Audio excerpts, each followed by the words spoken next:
Hello, hello. My name is Kim Addis. I am the president and founder of Frame of Mind Coaching and the co-founder of the Journal That Talks Back.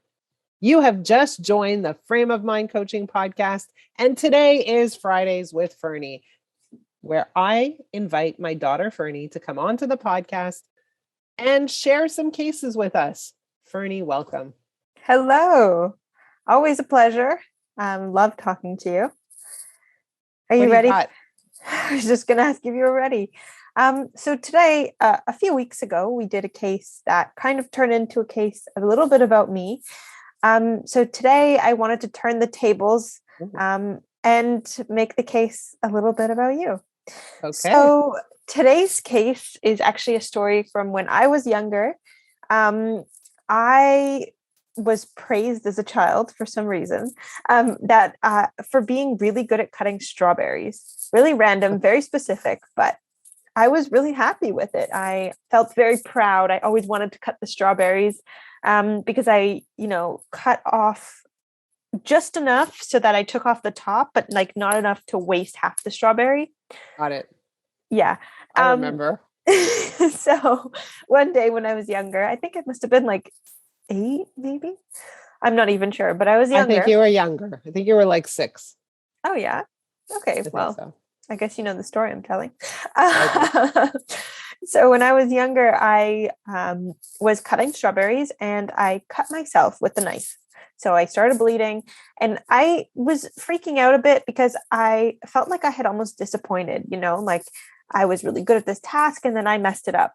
So I started crying. You cleaned me up and kind of bandaged me up, washed the cut, so on. And I thought, okay, well, that's it. I cut myself, I messed up and she's not going to let me cut again. But to my surprise, you're like, okay, back at it. Let's go finish cutting the strawberries.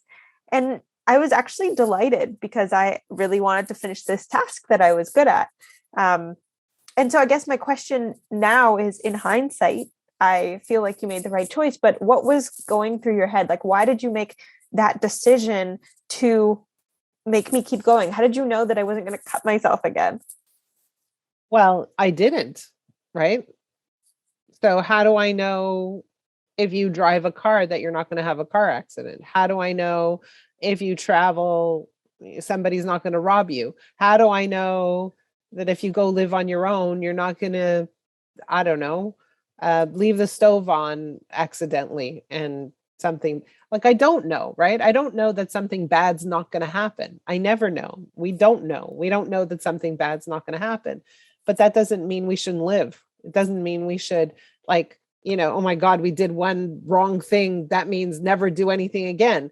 Like riding a bicycle, you can fall off. What does that mean? You should never ride a bicycle again? No, but it definitely increases your caution. Something bad happens and you are definitely more hesitant the second time around because you've been stung.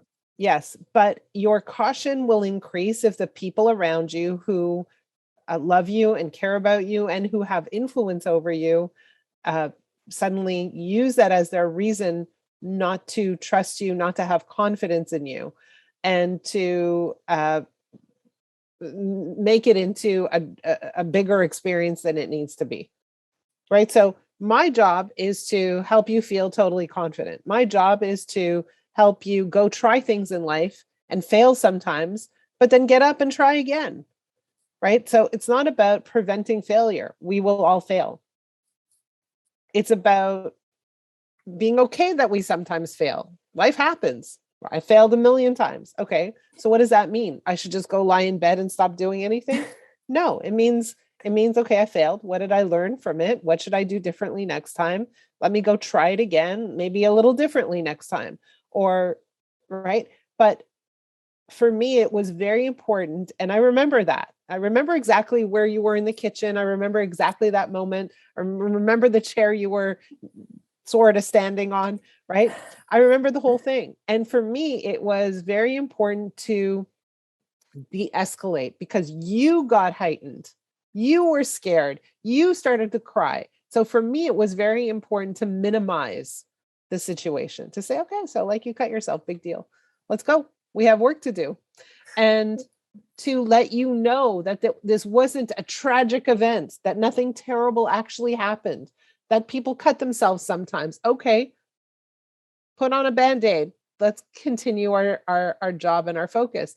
And I think that what you're really alluding to is a lot of my parenting style or approach was a little bit different than perhaps many parents, Yeah. right? So, and it was focused on the idea of, let's not make small things big things, right? There's an expression in French, and I translate it in English, and I say, let's not make a beef out of an egg. Right? And that Yeah. was not only an egg, that was like an amoeba, right? It was like a small thing.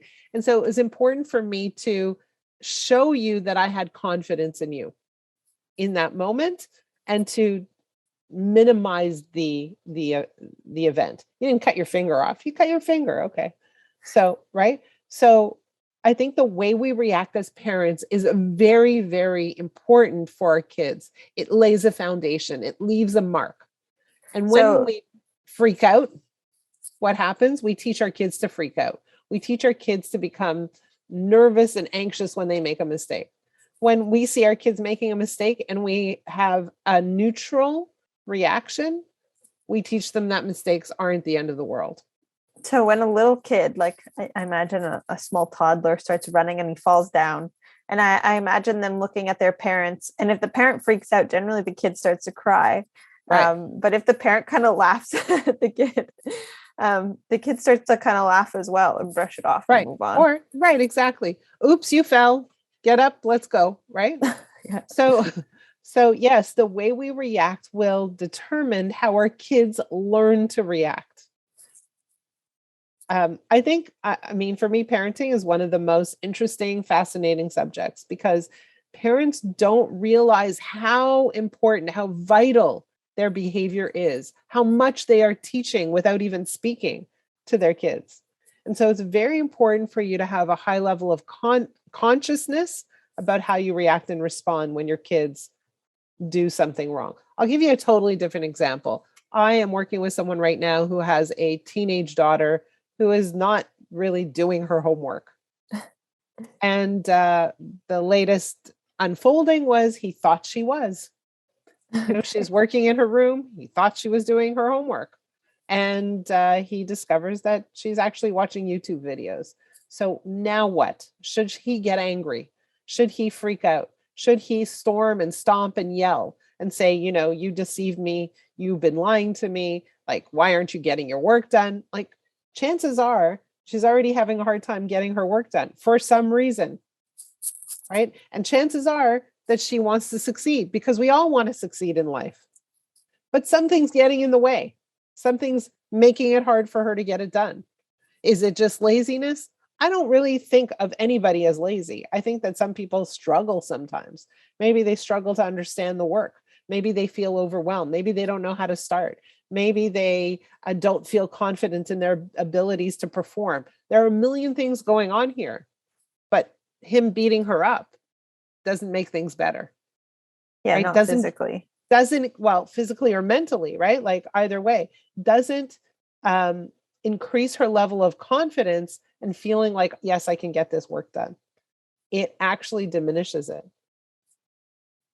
So we need to be conscious of what we do as parents. We need to be conscious of how we react to things, how we respond to things, what we are. A lot of parents think that their job in life is to correct the behavior of their children. Life corrects the behavior of your children. We don't need to, this whole concept of parents need to give consequences to their kids. Life delivers consequences, right? If you hold the knife wrong, you cut yourself. I don't need to tell you did it wrong. You cut yourself. That's enough information. I don't need to add to it. The teenager who doesn't do her homework, she fails that assignment. Life gives her consequences. Parents don't need to add. So they just act as support, or? Well, the question is, so what's making it hard for you to do your homework? What's making it hard for you to hold the knife properly? Let me show you how to do it correctly. Or take another stab at it. Hold it away from your finger. Here's the strategy, right? But saying, what did you do? Why didn't you do your homework? Or, like, you're lazy. That doesn't help. That doesn't make things better. That doesn't help this child achieve any goal. So the message for today is really, if you are a parent and you have children, be conscious of what messages you are delivering to your children. Be conscious of how you react and respond when things don't go according to plan. Sounds like a lot of pressure. Yeah, but also be conscious of whether or not you are implementing your own consequences where you don't really need to implement any consequences, because life delivers natural consequences. You don't need to add to them. Are you supporting your child to reach their goals and your mutual goals? Are you making it even harder? Right? By seeing your kids in a negative, incapable, poor light. What are you doing? Good question. Good question, right?